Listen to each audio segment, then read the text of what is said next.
Hello and welcome to Health Check. Finally, we are here. Glad that you're still right here at Hop TV, Look and Live. Now, most men who live into old age will develop some form of prostate problem. The symptoms can range from mild inconveniences like having to get up during the night for a short call to invasive cancers that can cause other health complications. Thankfully, if diagnosed early, most of the men's health threats are largely preventable and treatable. Tonight, live in studio, I engage Dr. Ndiritu Anthony, an oncologist on prostate health. Please send in your questions to the SMS number 22232, that is 22232. Remember, this show is streaming live on Facebook and YouTube. Our handle is at Hope TV Kenya. Please call someone and inform them that you are live with Health Check, and you can also share with them this link. Good evening and welcome to Health Check. My name is Grace Mutiso. At this point, allow me to introduce Dr. Anthony Ndiritu to us. Good evening, Dr. Good evening, and thank you for having me. You're most welcome. So what are some of the common men's health conditions that we have? When you talk about men are affected by many health problems that affect everyone else. But there are also some common diseases that affect men more than the women. And some of these are because of their health-seeking behavior. But I know what people want to hear a lot more is about the prostate health for men. And here we have different conditions that affect men in terms of the prostate.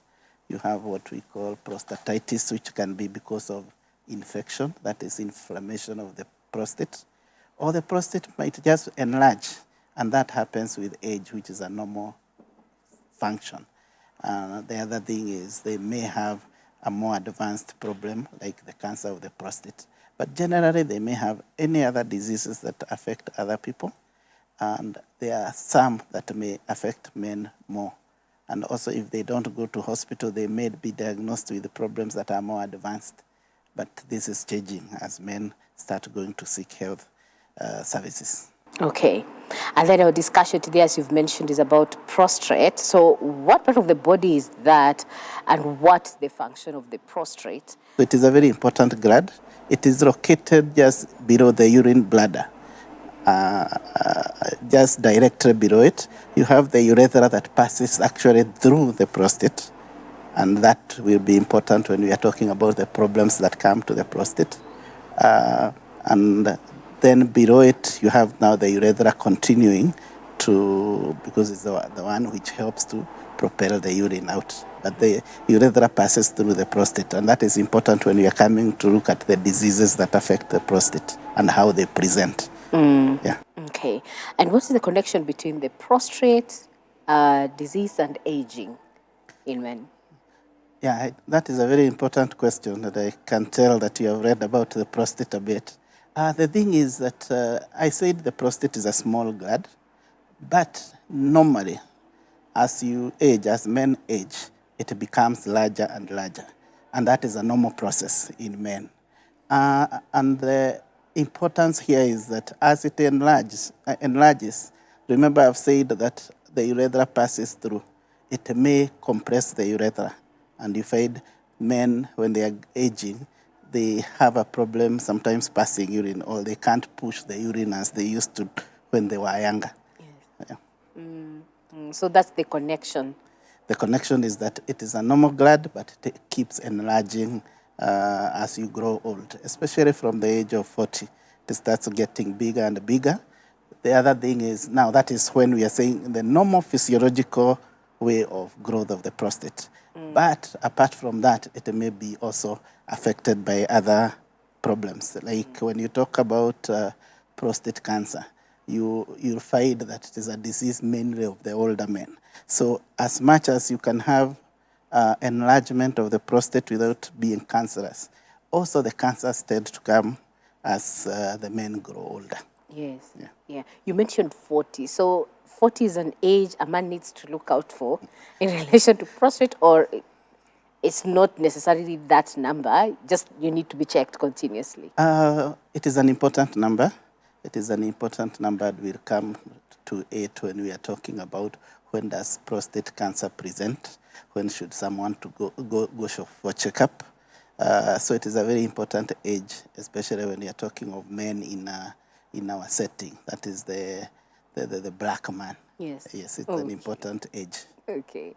If you're joining us, you are on Health Check right here at Hope TV Look and Live. My name is Grace Butiso. I'm hosting Dr. Anthony Ndiritu, an oncologist, and you're talking about prostate health among men. If you have any question, remember to engage with us. Our SMS line is 22232. That is 22232. We're also live on Facebook and YouTube. Our handle is at Hope TV Kenya. We'll be sampling some of your questions and comments before we wrap up the program. So if you know any man in your life, please share with them this content. They need to hear that. I've learned 40 is a very critical age. So if you're 40, please move closer to your screen.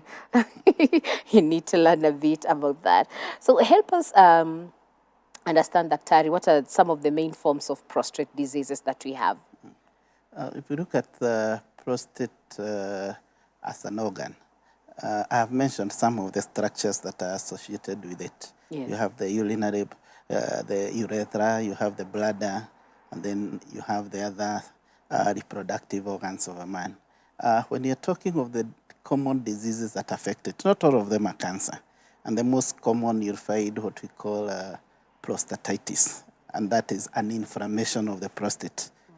And that is something that can be either something very acute that can result from infections in the urinary tract, which sometimes would affect some men commonly, like even as older men, they tend to get recurrent urine infection, and the infection can go up towards the prostate and cause some inflammation.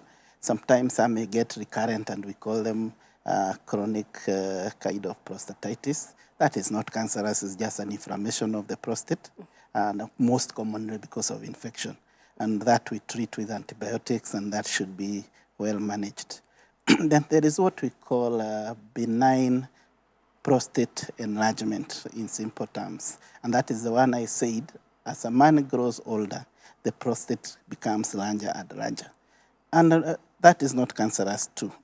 But when that happens, it also needs to be checked, yes, especially if it is causing symptoms. And the symptoms it can cause mainly, the first thing is, like I said, the urethra passes through there. So as it enlarges, it may compress the urethra until it blocks. And the men will have problems passing urine. And sometimes we may take them for surgery to remove that part of the prostate so that we release the blockage that is happening there. The third one is the prostate cancer. And that, like I said, it's also a disease of the older men. But the geographical distribution is a bit different in different populations. You'll find in the black population, it starts to come earlier. Why is it so in the black population? It is just the biology of the disease. You'll find the black men, even in other continents, they tend to have the disease coming earlier.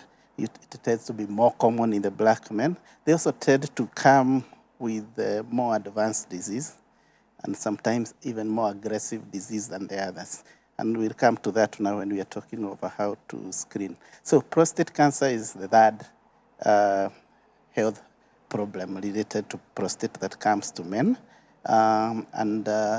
The importance of that is because of its long-term effects in terms of does it spread, who do you screen for that cancer, how do you treat it, and all that. So those are the three main common problems that you can talk that affect the prostate in men.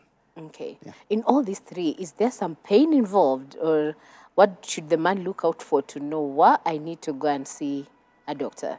Yeah, when you talk about the prostate, like I've said where it is located, if you're talking of infections, of course, a man will come with, and that tends to be in the whole spectrum of the three diseases. You may have them having what we call frequency of, we call it frequency of micturition, or passing urine more frequently. or you may find they may pass urine many times in the night. They tell you, I wake up 5 times in the night to pass urine. Sometimes they may have burning sensation when they are passing urine. Sometimes they may find that the urine is coming too fast, such that they have to run to the toilet and they tell you it comes out even before I reach there. And that can point towards some of those problems. Then as you advance to the others, you may have, when the prostate is enlarging, the urine flow may block. And that means that the urine is retained. The other thing they feel is that they go to the toilet, but they feel like they have not emptied the bladder completely. Or when they pass urine, even after they pass urine, they still have what we call dribbling. Some urine is still passing after they have already finished. Meaning you might find somebody is telling you that I wet myself even after I have left the toilet. Yes. The other thing is that you may find they struggle to pass the urine, such that when they go to pass the urine, it does not come out immediately. Or when they finish, it does not just stop. Those are just symptoms that there is something happening in the prostate that is affecting the urethra. The other common things will depend now when you're talking of cancer. Yes. The other effects of the cancer, like if a cancer has spread, then you may have, and a common area it may spread to is the bones. So if you find 70-year-old with back pain that is unrelieved, it is very intense, that is somebody who needs to be checked for prostate cancer, because we know those are some of the areas it may go to. And any other organ that the cancer goes to may give you symptoms of, depending on where it has spread to. So it is a wide spectrum of symptoms, Yes. some related, some can point to an early problem, others may point to a late problem. Yes. Okay. And are there other causes of these prostate conditions other than what you have mentioned to us before? Apart from remember the first one we said is the prostatitis, which is mainly inflammation, and the most common is infection. But remember, as we talk about the prostate cancer, when you talk about the causes, there largely most of the cancers we don't know what causes them, but some of the postulated causes of prostate cancer, first of all, one of them is age. As men age, of course, being a man, because women don't have a prostate. Then the other thing is, I said in the black population. The black population tends to get more prostate cancer and even earlier and more aggressive cancers. The other is probably genetic factors. So you may find there are some genes that are mutated in a man that makes them more predisposed to getting the cancers. The other thing is what we talk about in most of the cancers, environmental factors, some chemical aspects or of a particular nature that may also predispose them to that. Remember, for all cancers, we also talk of healthy lifestyles. We always talk about exercise, about diet, yeah, and about smoking, alcohol. Those are some of the things that tend to be very general for most cancers. So all those are things that need to be observed when you're talking of causes of prostate cancer. Okay. Dr. You mentioned something about chemical being involved. Does it mean, where does that come from? Either from the place they work or the food we eat, or probably environmental factors. What you're saying is all those things that either that can cause pollution, or people who work in certain industries that use particular chemicals. Yeah. Yeah. So those are some of the environmental factors we talk about. Okay. When you're talking of smoking, that is both lifestyle and environmental. Yes. Okay. So how is prostate disease diagnosed? I'll still go back to the 3 categories that I said. Yeah. If it is infection, you'll test for the infection, looking at the urine, looking at it at the microscope, testing for some bacteria, and if it is there, then it is treated appropriately, and those symptoms may go. When you're talking of the other two, when the prostate is enlarged, or if you have cancer, first of all, if you're in the high risk group, like we are talking about men who are over 40 with a family history of other relatives who have had prostate cancer, being in the black population, um, if you're in the high risk group, then we want to take it further. We want to screen you for prostate cancer. And by that, what we do is, first of all, there is a simple test, a blood test, which we call a PSA test. Yes. It is called a prostatic antigen. That is prostate-specific antigen. It is a test that tests a chemical that is produced by the prostate. It is normally produced there, but if there is cancer there, then a lot of it is produced. So you find that PSA very high. And then you suspect here there could be cancer. The other thing is another simple test that men fear a lot, where you have to use your finger to examine through the rectum. And that is what men say, I don't want to go for that. But it's a very simple test. It takes 2 minutes. And what we do is we feel the prostate. We feel the prostate and feel, is it enlarged? Is it bigger than normal? Is it feeling hard? Does it look like it has some bumps or nodules that can point that this is not a normal prostate? Then if we suspect there could be prostate cancer, then we do the other thing we may use is what we call a transrectal ultrasound. An ultrasound is a scan that you do through the rectum, because that is where the prostate is. So you'll be able to see it more clearly by doing that. So once you do that, if you confirm or you think from your findings this could be cancer, then you need to take a biopsy. A biopsy is taking a piece of tissue from there and then taking it to the laboratory. The pathologist will look at it and confirm, is there cancer here or not? So that is how you diagnose that. Now, the other advanced tests depend on what you find. If you find there is a cancer, then there is a kind of a scan that we do called an MRI, parametric MRI. It's an MRI is a more advanced scan that will visualize the prostate better. Yes. And it will also show you where there are areas that are suspicious for cancer. Then from there, depending on if you suspect there is advanced cancer or it has spread to other areas, then you target your test towards that, doing scans of the abdomen, the pelvis, the chest. You can do a bone scan. Remember I said cancer can spread to the bones. Yeah. There are more advanced tests that we call like the PET scans. Those will help you see, has this cancer gone anywhere else? So I think that in a nutshell has given you how we diagnose and how we investigate them further to confirm the diagnosis and to confirm how far the cancer is, if there is cancer. Mm. If there is no cancer and it is just an enlarged prostate and it is causing problems, then it can be removed and the problems are sorted out. Mm.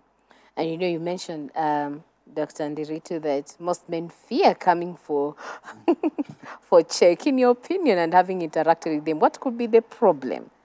This is a question that is asked a lot of times.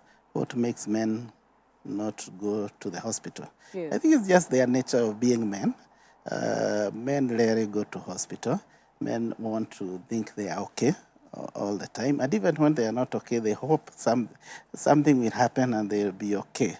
So it is a poor health-seeking behavior that we try to reverse with more education, to educate men more, and especially when you educate them on the common problems that may affect them. And actually, when you do such education, even through talks like this, yeah, they come. So a lot of it is lack of that education, and also somebody not reminding them that they should go. And also, like we usually say, also having facilities that are men-friendly. Because how would that look like?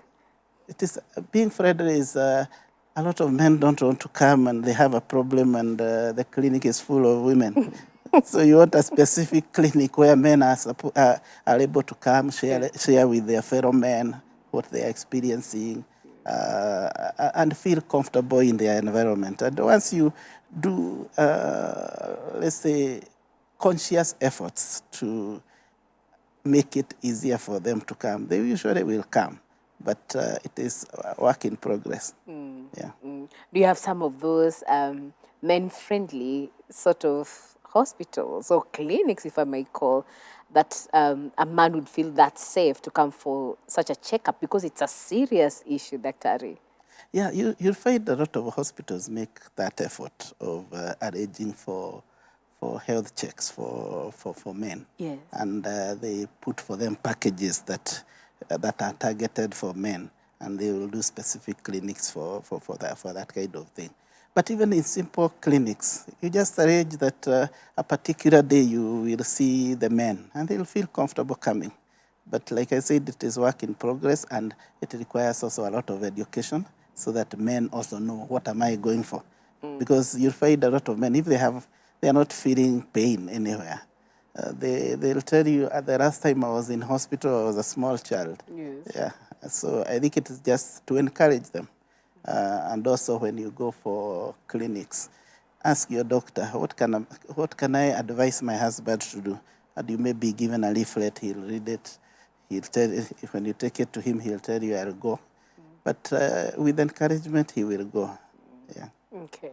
And you're on Health Check right here, Top TV Look and Live. We're talking about prostate health, and I'm hosting Dr. Anthony Ndiritu, an oncologist. If you have any questions regarding prostate health, SMS line is 22232. That is 22232. You can also engage us on Facebook and YouTube. Our handle is at Hop TV Kenya. Before we get to a break, Dr. most of the commonly known, allow me to call it disease in this area, is prostate cancer. So if one is diagnosed with prostate cancer, what is happening in this man's body? Prostate cancer. If we talk about prostate cancer, we have talked about, we talk about many cancers. Huh? Every organ has the kind of cells that are found in it. Why we call it cancer is because those cells have become abnormal. Their DNA is giving them a different information, causing them to divide and multiply uncontrollably, where it is defying the mechanisms that the body has to control the dividing of cells. So they multiply very fast, and then they also have other capabilities where they are able to move to another place through either the blood system and the other, or even invading directly to the surrounding tissues. So the answer to your question is that it is an abnormal cell. It is a cell that has transformed to become abnormal, and now it is not respecting the body mechanisms of controlling how cells divide and how they migrate from one place to another. And now with that, then if it goes to another area, those cells will go multiply again, and they start affecting the organ that they have gone to. Yeah. So once it's diagnosed, what's the treatment journey for that? And can you totally cure it or heal it? Yeah.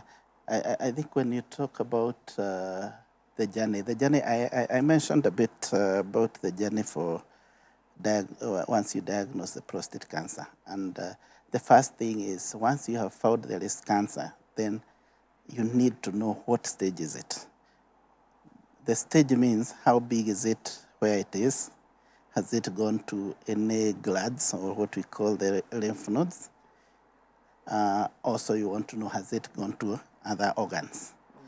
So basically that will inform you the stage. Remember, if in prostate cancer, we say it is either localized or it has metastasized, if it has gone to other organs.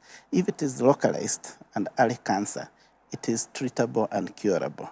So once you have diagnosed cancer, you want to stage it, you do all the scans that I said. Yes. That will help you to know whether it has spread. If you find it is a small cancer that is in the prostate and it has not gone beyond the prostate, you may operate and remove that prostate, and that may be curable. depending on whether everything has been removed. And even if not everything comes out, and you think the way that cancer looks, it looks high risk to spread to other areas, there are other forms of treatment that you may add on to that. And the most common is what we call radiotherapy. Yes. And that comes together with hormonal treatment, depending on where you have classified the risk. We call it risk stratification. You may give hormonal treatment maybe for 6 months or for 2 years, depending on the risk categorization. If it is high risk, you may continue with hormonal treatment for a longer time. Yes. Apart from the surgery that is potentially curable for the early cancers, also radiotherapy. Radiotherapy is using radiation to treat the prostate cancer. That is another very effective method of treating cancer, and it is also curable. It can also cure cancer, so long as you have caught it early. There are also other specialized forms of radiotherapy. There is what we call brachytherapy. Brachytherapy is where you use radioactive seeds that are planted into the prostate, and they radiate the prostate slowly, and that can also cure the very early cancers. Then, depending now on the risk category, you may also go to other forms of treatment like chemotherapy. The other treatments we call targeted therapy. So there is the way treatment graduates depending on the risk category and how advanced the cancer is. But to answer your question, it is true cancer of the prostate is curable, and all it needs is to be caught early before it spreads to other organs. And even if it has spread, one thing to note about prostate cancer, it is one of the cancers that progress slowly. So you may find even people with cancer that has spread that live for many years, Yes. if they are given appropriate treatment. Yeah. Checkup is key. Checkup is the main thing. Okay. Depending on your risk category. If you are in a high-risk group, then you need to go for your screening from the age of 40. Remember the number? Yes, 40. Yes. When you come back, we'll need to know, if you're 40, how many times do you need to go for this check? Keep it right here at Hope TV, Look and Live. We need to have a quick break. We'll be right back. So go grab that glass of water, or if you're having your dinner, please rush and come back. We'll be waiting for you right here. And of course, we'll be looking at some of your questions on 22232 and at Hope TV Kenya. That's on Facebook and YouTube.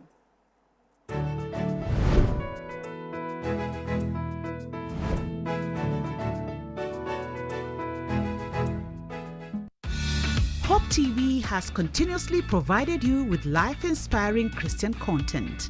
Our content offering is suitable for the whole family viewing, with Christian programs tailor-made for children, the youth, and adults, satisfying everyone's needs.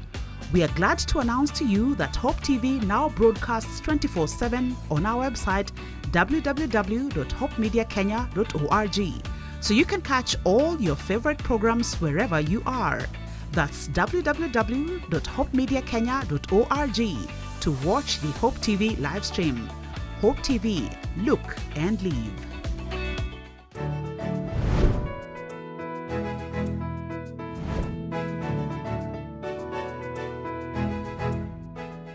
TV Look and Live. My name is Grace Mutiso, and I'm hosting Dr. Anthony Ndiritu, an oncologist. And keep your questions coming. In a short while, we'll be getting to them.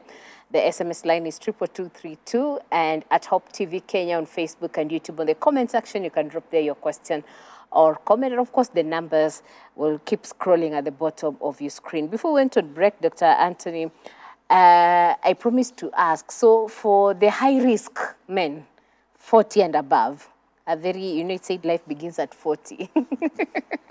So how many times do they need to be checked?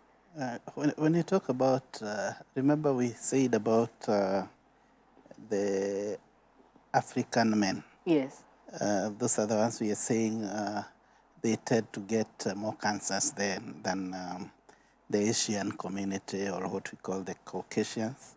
And that's why we tend to start the screening earlier. But also all this depends on the risk category. Yeah? Remember, if you have a brother or your father or your uncle or multiple first-degree relatives with prostate cancer, then you are at a higher risk of getting the prostate cancer. So those are people we want to screen more aggressively. And the age of 40 here, like I said, for those high-risk ones, you need to start screening by the age of 40. And the screening here, what we're talking about is the uncomfortable test that we said. It is not uncomfortable. They say it's uncomfortable because they have not gone for the test. And then it is followed by the other test, the PSA test. That is a blood test, which is a very simple test. And then depending on what is found, then we can do a prostate ultrasound.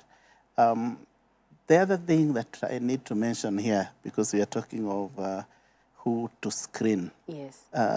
Remember, you find people going for campaigns or political meetings, and the politician has a medical camp where we are screening for breast, for what, which are very important because we capture a lot of them. But what you find is that for prostate cancer, we don't do mass screening. We don't want to come and put a tent here and say we are screening all men. And the reason being, remember, the prostate cancer is less common below the age of 40. Then the other thing you'll find is that you will diagnose a lot of cancers that probably would not have progressed. Remember, I said the cancer of the prostate is a slow-growing cancer. So you may overdiagnose something that did not need treatment. The other thing is you may have those false positives, and you end up over-treating a patient. Remember, these treatments have side effects. Yes. Then the other thing is we look at, like I said earlier, we look at the risk category of the person, because what you find is that if you think about it, 1 in 6 men, or rather, let's say the risk of getting prostate cancer in your lifetime is about 1 in 6. And you'll find for all the men tested for prostate cancer, you'll get 1 in, let's say, about 9, 10 people having that. But the caveat here to note, and this I'm explaining why we don't do mass screening, it is only 3% of those patients will die of prostate cancer. So that means you may overdiagnose, overtreat what may not have needed to be treated. So what we do is we do what we call opportunistic testing or screening. Yeah. If you are at high risk, you have family members who are having cancer of the prostate and all that. The other thing is if a man comes to the hospital and says, I want to be tested, that one you do the screening. And if they are showing those recurrent symptoms that we had talked about, the urinary symptoms, and they have come to the hospital, those ones you are going to screen. So in other words, what we are saying, we don't do mass screening for prostate cancer the way we tell women to go for cervical cancer and breast cancer screening. It's a bit different for men. Yes. But if a man comes to the hospital, you discuss with them their risk, and then you make a decision as the healthcare worker together with the patient, or in this case, the client who wants to be tested. You discuss the risk, because also these procedures, they may have also other harmful effects. So you don't want to do it when it is not necessary, but you discuss. If the patient's preference is that I need to be tested, then you go ahead and screen them. Yeah, you mentioned about side effects, and I would love you to mention about the side effects for prostate surgery. Is there any? Yes. Let's even start all the way from the screening that we are talking about. Yes. If you're talking of screening and you want to do a biopsy, this is something that you'll do in theater. This is some form of surgery that you're doing, because you're getting into the prostate and you're removing some tissue from there. So they may get infection, they may get some bleeding from that. They may have other side effects from the anesthesia that they get during surgery. Um, and that is something that may discourage somebody from going. But when you come to the treatment itself, remember the surgery, what you're doing is removing the prostate. So you may find all those complications of any other surgery that is as a result of the anesthesia and all that. They may have infection. Remember, we are talking of the urethra here. So you find men who are either not able to hold urine, so they tend to keep dribbling urine. Their social life is very much affected because they are not able to be in public, because sometimes they are wetting themselves and all that. The other thing is they may have what we call erectile dysfunction, because some nerves may be affected when they are having the surgery. The other treatment is, we talked about radiotherapy. Yeah. It may have similar effects, being able to contain urine, being able, sometimes it may affect, remember when we are radiating, it may affect also the other side of the rectum. Yes. So you may have them having what we call incontinence. They find they sometimes waste may come out without control. Those are some of the side effects that we may find. Remember also the other treatments we have talked about, hormonal treatment. The most common side effect for hormonal treatment is they tend to get hot flashes, which are very uncomfortable, similar to what women get when they are getting to menopause. Oh, no. But the most debilitating for them is when they come with erectile dysfunction. And you see that causes social disharmony in the home. And sometimes if you have not educated them and counseled them together with their spouses, that may also cause other problems. So that is why we want to treat that cancer that we may want to treat to get to improve their condition. Remember, like I said, not all cancers will progress. Yes. Some may not even progress at all. The other thing is that I didn't mention when we were talking of screening. We don't screen everyone. We also look at what is the age of the patient. Yes. If you're not expecting somebody to live because of other conditions for more than another 10 years, 15 years, you don't take them through that, because the cancer does not progress that fast. So if they have other diseases, they may die of those diseases and not the prostate cancer. Yes. So we are very selective in how we do the screening for prostate cancer. Okay. Yeah. Thank you. Now, before we proceed on, allow me to sample some of the questions that have come through our SMS line 22232. That is 22232. One of our viewer says, Daktari, how often should one safely repeat PET scans? Okay, that question is at the tail end of things, because here what you're thinking about is, has the cancer spread to some part? If it is cancer that has spread and you did the PET scan and it confirmed that, if you're on treatment, after finishing your course of treatment, then you may do a PET scan to see has the treatment been effective. But it is not a routine test that you do. It is not a screening test. So it is not a test that you do routinely. It is done as directed by the doctor, depending on what is being looked for. So it is not one of the screening tests that you do. Okay. Yeah. Okay. Vicky from Kikuyu, thank you so much for watching us. Vicky is asking, anasema salimia Daktari Ndiritu sana, and also ask him the relationship between stroke and prostate complications. We are taking care of our dad who has prostate issues, plus recovering from stroke.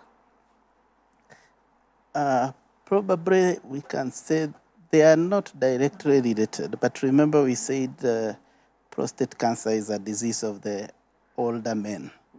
And remember, the older men or the older population also has other health issues. And that is what I talked about.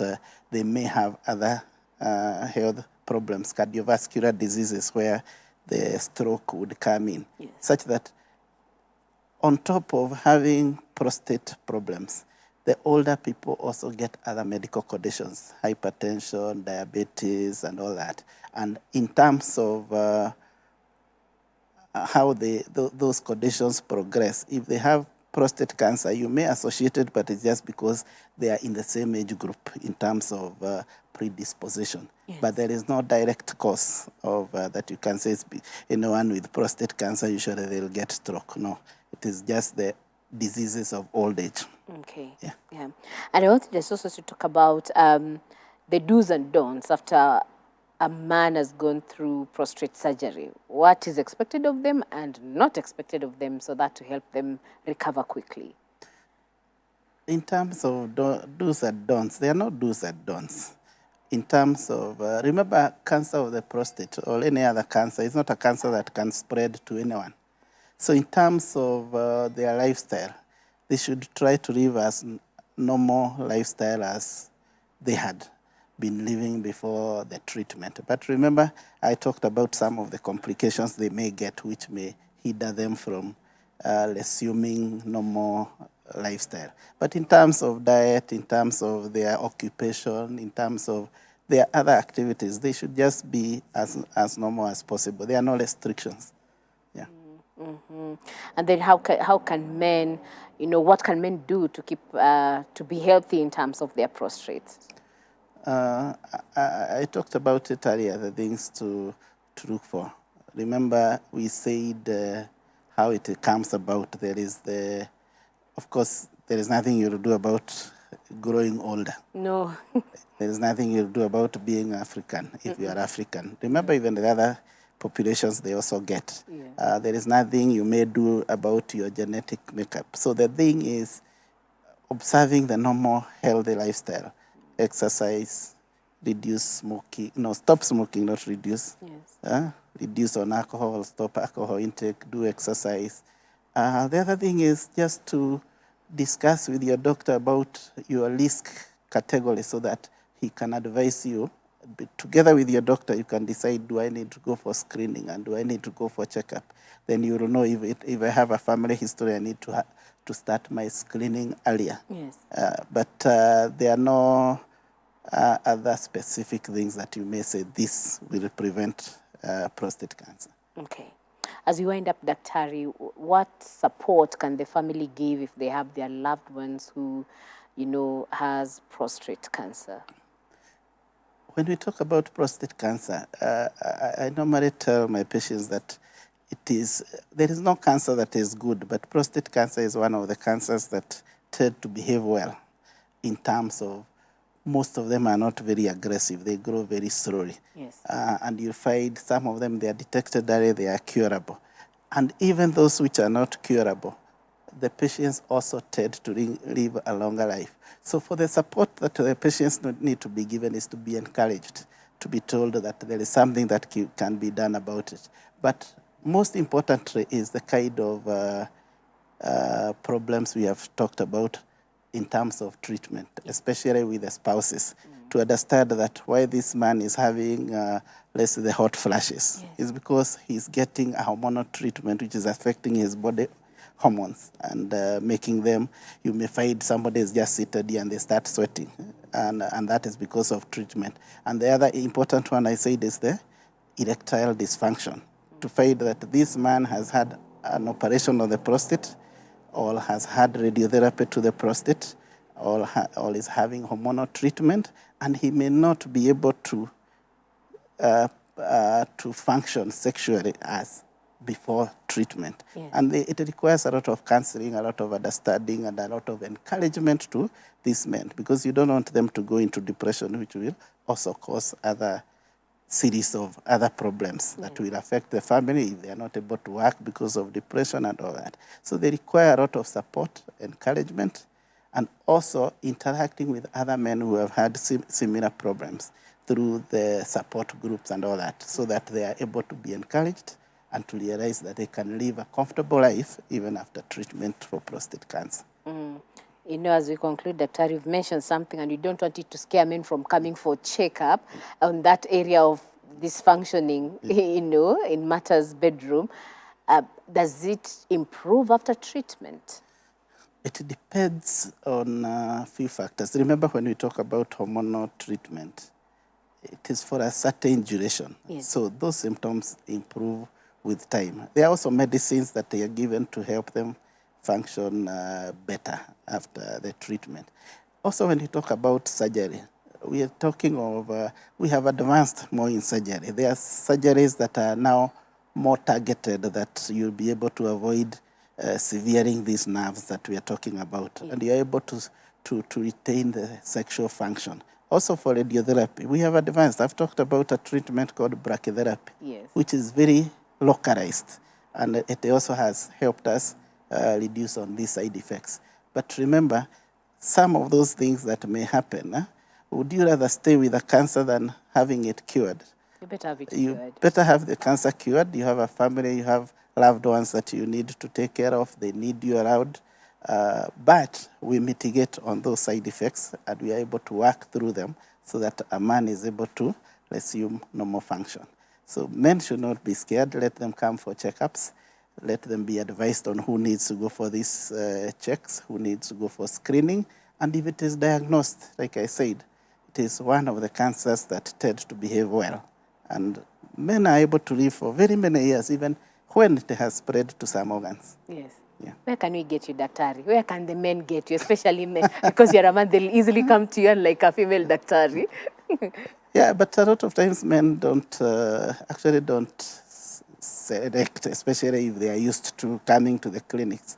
Yeah, but like I said, and I think you had said that in your introduction, I'm a clinical oncologist, and my work is that I do chemotherapy, I do radiotherapy, I do those other advanced treatments, brachytherapy, hormonal treatments, the targeted therapies, all those treatments that concern cancer. And my location is that I'm at a building called Fortis Suites.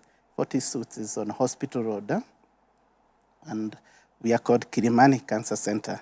We are on 8th floor, and probably if anyone wants to reach us by phone, you can call the clinic directly for a booking, and our number is 0797 663 837. And I would want to encourage all the men, just come, let's have a check. Being checked does not mean you have cancer. No. It is good when you're told you don't have cancer, and it gives you another 10 years of moving around and knowing that I don't have cancer now, I can work, I can plan my things. So have your checks. Don't go for mass screenings, but discuss with your doctor so that you know where is my risk category, how often should I come for my check, and the doctor is able to move with you to make your life more comfortable and more healthy. Thank you. Thank you. He's called Dr. Anthony Ndiritu, an oncologist, helping us with today's topic about prostate health. Thank you so much, Daktari. Thank you. That's all we had for you on Health Check today. I hope you've learned a thing or two. Please, all men, if you're 40 and above, high risk, please go for checkup. Go for checkup. Go for checkup. That's important. Please, dear wife, encourage your husband to go for checkup. That's very important. My name is Grace Mutiso. I wish you a blessed time. God willing, let's do this again next week on Tuesday. Keep it right here at Hope TV. Look and live.